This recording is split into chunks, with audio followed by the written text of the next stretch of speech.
Before the opening bell, U.S. indices, they fell further on Friday after news reports that Chinese trade delegations canceled a planned visit to U.S. farms. This as U.S. President Donald Trump said he was not interested in a partial deal with China.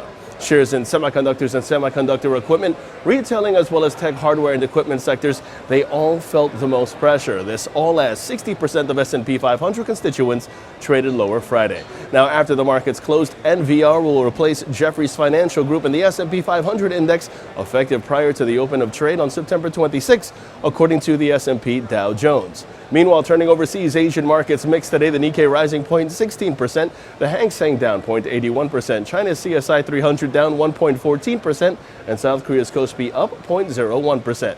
European markets under pressure and futures called for a negative start.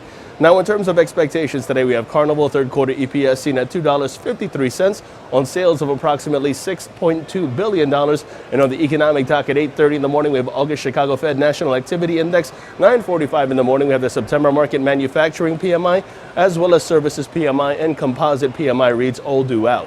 Taking a look now at the markets, the S&P 500 is where you begin. That's under pressure and then focus. The relative strength index, that's bearish and calls for further downside. Now, short positions below 3,000 are favored with targets at 29.67 and 29.58 in extension, while the Nasdaq sees the downside prevail and the Dow Jones also sees the downside prevail.